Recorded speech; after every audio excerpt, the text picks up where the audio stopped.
ఇప్పుడే మిరాయి మూవీ చూసి రావడం జరిగింది. మరి శ్రీరామచంద్రుగా ఎవరు యాక్ట్ చేశారు, మరి మన ప్రభాస్ క్యారెక్టర్ ఏంటో ఈ మూవీలో అనేది ఈ వీడియోలో డిస్కస్ చేద్దాం. Let's dive into our non spoiler review of Mirai. ఇక మిరాయి గురించి మాట్లాడుకోవాలంటే చాలా ప్లెజెంట్ గా అనిపించింది నాకు మూవీ చూసినప్పుడు. చాలా గ్రాండ్ గా కూడా అనిపించింది అనమాట. ఇక ఇందులో మెయిన్ గా మాట్లాడుకోవాల్సింది స్క్రీన్ ప్రెజెన్స్. అసలు ఎంత ప్లెజెంట్ గా అనిపించింది అంటే చాలా కూల్ గా అనిపించింది అనమాట.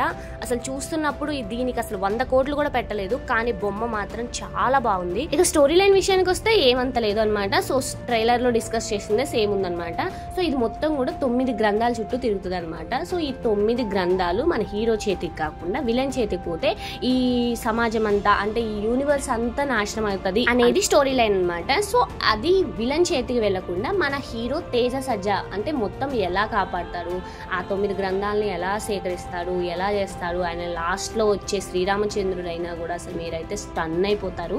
చూసినప్పుడు ఎంత డివోషనల్ గా అనిపించింది అంటే నాకైతే ఇక శ్రీరామచంద్రుడు భక్తులు ఉంటే మాత్రం పరవశించిపోతారనమాట. అంత బాగుంది. నాకైతే లాస్ట్ లో అయితే అసలు సీట్ లో అయితే కూర్చోరనమాట. ఈ మూవీలో మనం మెయిన్ గా మాట్లాడుకోవాల్సింది తేజ యాక్టింగ్ అదరగొట్టేశాడు. ఎలాగైనా కూడా డివోషనల్ మూవీస్ అంటేనే మనకి రెచ్చిపోయి యాక్ట్ చేస్తాడనమాట. సో అంతగానం అనిపించింది నాకైతే. యాక్టింగ్ అయితే చాలా ప్లెజెంట్ గా అనిపించింది. హీరోయిన్ యాక్టింగ్ కూడా సోసోగా అనిపించింది నాకైతే. సో హీరోయిన్ ఈ అమ్మాయి ప్లేస్ లో ఇంకొకళ్ళు పెట్టుంటే బాగుండేది అనిపించింది అనమాట, కొంచెం హైప్ కోసం. ఇక ఇందులో సాంగ్స్ అయితే మనకు ఆల్రెడీ తెలుసు, చాలా పాపులర్ అయ్యాయి. వైబ్ ఉంది బేబీ అనుకుంటా. ఆ సాంగ్స్ కూడా అసలు చాలా మంచిగా అనిపించాయి నాకైతే. మ్యూజిక్ అయినా బీజిఎం అయినా వేరే లెవెల్ ఇచ్చేసారనమాట. నాకు ఇందులో మెయిన్ గా నచ్చింది ఏంటంటే శ్రీరామచంద్ర ఎంట్రీ అనమాట. సో అందరు అడుగుతున్నారు మరి శ్రీరామచంద్రుగా ఎవరు యాక్ట్ చేశారు, మరి ప్రభాస్ ఉన్నాడు అన్న గుసగుసలు అయితే బాగా వినపడుతున్నాయి అనమాట. సో దానికైతే చెక్ పెట్టేద్దాం. ఫస్ట్ ఏంటంటే ప్రభాస్ అన్న ఇందులో యాక్ట్ చేయలేదన్నమాట. సో అందులో ఏంటంటే జస్ట్ వాయిస్ ఓవర్ తోనే ఇస్తాడనమాట. సో తేజ ఇచ్చిన ట్వీట్ లో మీరు అబ్జర్వ్ చేస్తే ఫస్ట్ హాఫ్ మాత్రం అస్సలు మీరు మిస్ కాకండి ఫస్ట్ లో అన్నారంటే.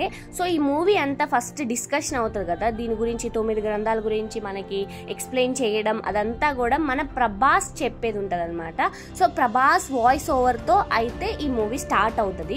నాకైతే చాలా ప్లెజెంట్ గా అనిపించింది. ఫస్ట్ అయితే చాలా అసలు ఫుల్ కేకలు అనమాట. థియేటర్ మొత్తం బద్దలైపోయేలాగా అరిచారు. తర్వాత అయితే కొంచెం డౌన్ అయిపోయారు అనమాట. ఇక లాస్ట్ లో వచ్చేసి రాముడు వచ్చినప్పుడు అరిచారనమాట. ఇక అంతే, మిగిలిందంతా ఏం లేదనమాట. సో ఇక స్పాయిలర్స్ ఏమీ లేవు. సో డైరెక్ట్ గా చెప్పేస్తున్నాను, మూవీ అయితే కొంచెం నాకు పర్లేదు అనిపించింది, బాగుంది కూడా. ఇంకో విషయం నేను మర్చిపోయాను, మనం మాట్లాడుకోవాల్సిందే డైరెక్టర్ గారి గురించి కూడా. అసలు డైరెక్టర్ కి ప్రభాస్ అన్న వాయిస్ పెట్టుకోవాలన్న ఎందుకు ఐడియా వచ్చిందో నాకైతే అర్థం కావట్లేదు. కానీ పెట్టుకోవడం రోల్ కాకుండా వాయిస్ ఓవర్ ఇచ్చారంటే అందులో ఏదో మీకు మ్యాజిక్ ఉందే అనిపించింది అనమాట. సో ఆ మ్యాజిక్ అయితే మీకు ఖచ్చితంగా కనపడుతుంది ఫస్ట్ లోనే. ఇంకా వాయిస్ ఓవరే కాకుండా ప్రభాస్ అన్న వస్తే మాత్రం ఇంకా నిజంగా ఇది అసలు 1000 కోట్లు పోయినా కూడా మనకు ఆశ్చర్యం లేదనమాట. అలా ఉండేది మన ప్రభాస్ అన్న యాక్ట్ చేస్తే.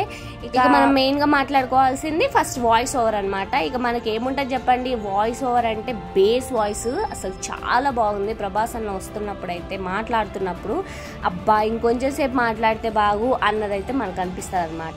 విలన్ గా యాక్ట్ చేసిన మంచు మనోజ్ కూడా బాగానే యాక్ట్ చేశారనమాట. ఈ మూవీ నుండి అయినా తనకి మంచి రోల్స్ రావాలి అని అయితే నేను కోరుకుంటున్నాను. అండ్ నెక్స్ట్ ఇక అంతే అనమాట. ఇక ఈ మూవీ గురించి చెప్పాల్సింది ఏం లేదు. మరి ఈ మూవీ చూసారా లేదా, మరి చూస్తే మీకు ఎలా అనిపించింది, మన రివ్యూ మీకు ఎలా అనిపించింది, మీ ఒపీనియన్ ఏంటి, మీలో ఎంతమంది ప్రభాస్ అన్న ఫ్యాన్స్ ఉన్నారు, ఫ్యాన్స్ ఉంటే మాత్రం ఖచ్చితంగా కామెంట్ చేయడం అసలు మర్చిపోకండి. ఇక మన ఛానల్ అయితే subscribe and share and like చేసుకోవడం కూడా అసలు మర్చిపోకండి. బాయ్.